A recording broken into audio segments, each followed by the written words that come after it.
KJ, you want to start us out by talking about what you guys are doing on Sunday? Yeah, so we're hosting an event for my father. He's going through some kidney issues right now. So we're really just raising some money for him. Really, it's going to be for his medical bills and whatnot. Going through this process, it's a real excruciating one for him as far as like the process itself. But as far as Pops, he's in great health. I mean, honestly, just a blessing about it. And he'll be there too to shine a light on the situation and really just kind of profess as far as like just getting that yearly checkup. That's kind of where he caught it. Not really in any pain, still exercising, moving around. He'll be down here Saturday, watch practice. So as far as he's doing well. Couldn't complain any bit, but definitely just gonna try and help him out. I'm blessed to be at a university like this and able to have a platform where we can help him. And really all the people around here have been great about it. So excited, also excited to see the fans. I ain't seen them in a while, so it'll be fun to interact with some good people. What's the mentality of this team coming off of last year? Maybe not quite the standard that you had set previously about trying to maybe reestablish that as one of the leaders of this team. Is that one of the messages? Yeah, really, right now it's just clean slate, right? Starting over, starting fresh. We want to create our own identity. We have a lot of talent on this team coming back. Also a lot of depth that we have to build. And we know that personally, for us, not outside looking in, but how we felt, we didn't feel like we played up to our standard last year, regardless of who was injured, who was there, and it didn't really matter to us. We knew we could have played better. And so that's definitely in the back of our minds, been in the forefront. It's all about just developing this team. It's a whole new journey for us, and it starts in the spring, and that's what we kind of felt today was a great first step for us. Do you feel like this defense is going to be led from the front? Seems like it is. 100%. I definitely do. I'd be a fool not to say that. We have a lot of leadership and a lot of experience up front, with especially myself and Xavier, Miles, Maskell, and some, TD, them boys in the middle. A lot of experience, a lot of playing experience. So we're definitely going to do our part. But at the same time, that's no knock on the back seven. They're easy to lead, have leaders in their own right, and have a lot of experience as well. So, like I said, it's I think the challenge in the spring is going to be just building depth. Making sure that like a season last season, we can't control who gets hurt. We can't control who has COVID or anything like that. But someone's got to go in and play at a high level. And now after being faced with that challenge, we have to be able to respond. So there's definitely a bigger sense of urgency to build that depth. And I think we're going to do a great job of it this spring. When did XT tell you he was going to come back? He kept that one on the DL.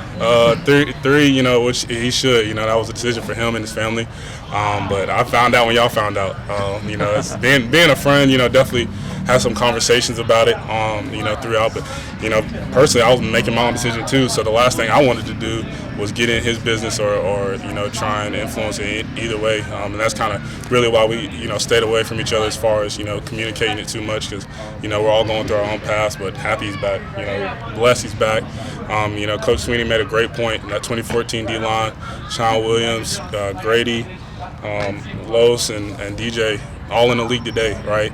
Only two can go out there, but, great players, and they all still playing. And I think that's kind of the selflessness and the talent that we feel like we have in the defensive end room, and we're going to attack it. Whoever's out there and whatever two on the sideline, we're going to cheer them on. So excited about the opportunity, and definitely, like I said, glad he's back. What came with your process? What made you want to come back?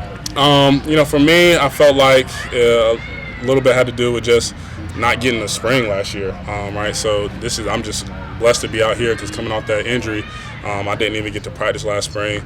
Felt great today to get back out on that knee. No brace, no restriction, nothing, just flying around. So that was kind of part of it, just getting a whole full season. And secondly, I just felt like I had more in the tank. Personally just felt like I tapped into it a lot towards the end of the season. I'm getting a little bit more playing time, a little bit more comfort with, the defense and whatnot. And I felt like I set myself up for a great year this year. And I'm in no rush, and real life situations, some of these guys have to make these decisions for the betterment of their family, and I've been blessed with a great family with a great backing. It's not really necessarily anybody I'm rushing to take care of or anything like that, and I have nothing but support from my family. So just get to take my time and really focus on my craft and try and maximize all my time here. Did you submit any paperwork to draft grade or any feedback from the league about? I personally didn't submit any. We get feedback and whatnot. It was pretty much the same as last year, and different things that you work on and, different things that they said I got better at. But that wasn't, honestly, that really had not much to do with my decision. It was more the respect of Coach Sweeney's opinion, Coach Woody McCorvey's opinion. A lot of people who have been there, done that, and have seen it done a lot of times, really understand the process and how sometimes, those opinions can kind of be messed up, when you're looking at draft grades or whatnot. But they've seen a lot of players, and, their opinions mean a lot to me. And, I know that they had the best in mind for myself. So, it was easy. It was easy, towards the end of it to say I want to come back and, play here. What did Dabo tell you just as going through that process? Yeah, we had some in-house conversation, but he felt like part of it was my knee. He felt like, I started to get healthier, started to be more explosive, and like I said, coming into this season, not having any restrictions, he was excited for being able to build on my explosiveness, and he just felt like I could take another step, really holistically as a player, was being more physical, was making more plays, being more productive. And like I said, kind of what I showed at the end of the season last year, he felt like if I do that for an entire year, it could be great things for me, and I agreed with him. So like I said, ultimately, it didn't make it too hard to come back.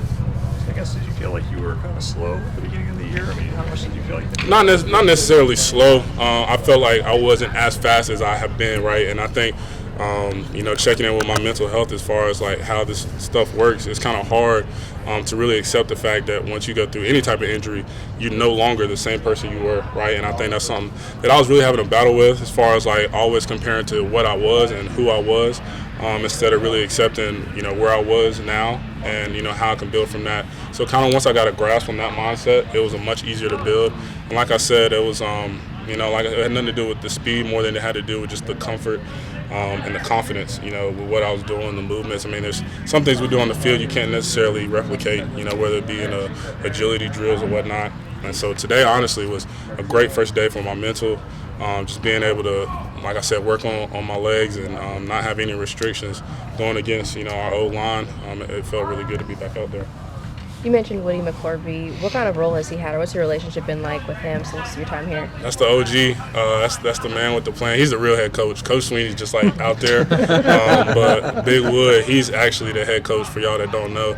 But he's just a great mentor. He has a great influence over, obviously, Coach Sweeney, but the entire team. Like I said, he's been through it in the Hall of Fame. Like, you don't get in the Hall of Fame for just doing nothing, especially in the state of Alabama. And, being a great coach that he was, he's seen a lot of different things, a lot of great players, and seen a lot of different stories.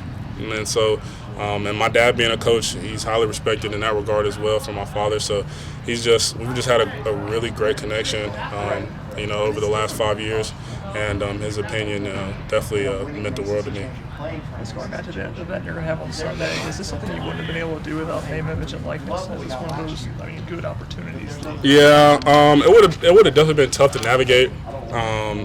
Shout out to my teammates. They're not making anything off of this. This is just out the kindness of their hearts. Just trying to help me, and it's really a testament to the type of guys that we bring here.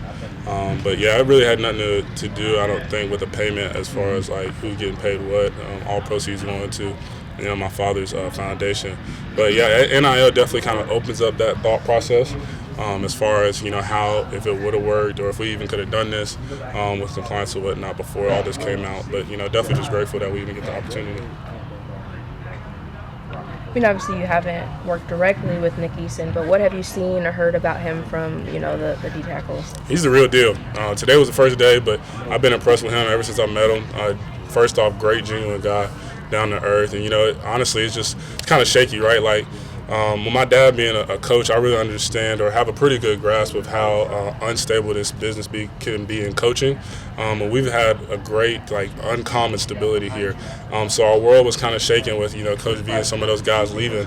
But, we put a great Band-Aid on it, and Coach Eason, he's top-notch. Definitely one of the best defensive minds I've been around. And like I said, this was only the first day on the field, but just getting his knowledge from the NFL standpoint, from different schools, and also playing here, he has a love for this university and love for his guys, and so it's very easy to and kind of bring him into the fold and, make him a part of us because, like I said, he's been outstanding since he's gotten here. Do y'all know any of the Auburn players that he used to coach or got any kind of feedback from anybody else? I don't personally. I know some of the guys are connected, woven, through the college world. I don't, but like I said, from what I've seen, they were blessed too, to have a coach like him. And like I said, just glad we have him. Talking about Wes Goodwin and the new defensive coordinator, I think after the bowl game, you guys were lifting him up. I saw a video of that. Why do you guys like Wes so much? Big Wes, it's all love from him. It's easy for an older guy to love Wes because, obviously Coach V being the great coach he was, but we also got to see Wes work in the background, right? He was able to be the mind of the scheme, right? Coach V was a great mind as far as coaching and putting all the schemes together, and Coach West was right beside him. So we know what he's capable of. We definitely respect everything he has to say. He has league experience as well. He's not necessarily the most vocal guy when it comes to the comparison to Coach V, but it's not needed, especially when you have older guys who understand what to do and know what it takes. Then you don't need that. You just need someone who trusts you, who has a confidence in you, and can coach you and tell you how to correct yourself. And that's what he's been able to do at a very high level. And so it's easy. He makes it fun for us. He cares about us, loves us. Just ate at his house the other night, do a barbecue. You know what I'm saying? So he's doing all the right things in the right ways, and he's gonna be great for us. So is he a good barbecue? Is he good at barbecue? He's good at buying barbecue. He did not cook nothing, but that's okay. A lot of players, you know what I'm saying? So I don't blame him. But it was a great spot. He knows how to pick them. He knows how to pick them. So many people talk about his cerebral and just X's and O's breaking down. Has there ever been a point you've been in a meeting room or something with him and just been like, dude, since day one? That's what I'm saying. Like it's you just when you're a defensive guy, that's really kind of how I'll leave it. When you're in the defensive meeting rooms, you know what Wes brings to the table as far as his knowledge. It's unmatched, and you just got to get to see it as far as him writing up on the boards, schematically being able to explain everything, give a reason to everything. It shows what's going on up there, and still every day. Being here for 5 years, I feel like I have a great grasp of the defense. But whenever I want to learn something new, I always can go to him because he's gonna know it. Does he ever just kind of blow you away with man, I didn't think about it that way. He just thought about that and pointed it out there. I'm kind of past the point of being blown away. Like I said, I definitely was blown away when I first got here. Big West doesn't look like the big intimidating coach like the typical, right? But the knowledge is there. And he shows us, day in, day out that he's going to put us in the right position to be successful. When it comes to the D-line as a whole, you obviously pretty much get everybody back. I think I saw you were calling you guys the Avengers. Yeah. How did you why that name? Yeah. And who's all the Avengers? That's a great question. So we got a little crew coming out. I ain't going to throw it all out there yet, but everybody just kept asking. We felt like we had a great excitement, right, for the guys coming back. A lot of hoorah for what we could do this year. And obviously we had a great example in the Power Rangers, but it's time for something new. So that's kind of what we came up with, different characters and whatnot. So everybody will get to show themselves in their own right, through time. But that's definitely what we looking like this year for sure. You and XT, there were baby Power Rangers. So how can you go with the Marvel side? How does that work? We weren't in the Power Rangers. We weren't in the Power Rangers. We weren't the cool kids. They had their own little group. You know what I'm saying? Me and X was the babies, and we just had to Marvel. You know what I'm saying? They got the job done. But now they showed us the ropes, so now we know how to fight. Fight off crime. We know how to do it the right way.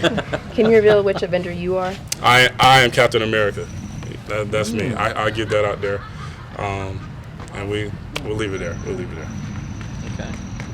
Y'all gonna just tell us who everything is at Halloween or something? Is that I don't know. We'll have to discuss. That's what I'm saying. I can't put it on the forefront for them boys. They might want to reveal themselves. When you come into, common people, just walking around, you can't necessarily show your true identity. So I'll let them reveal themselves through time. In due time. Yeah, in due time. Anybody else for KJ?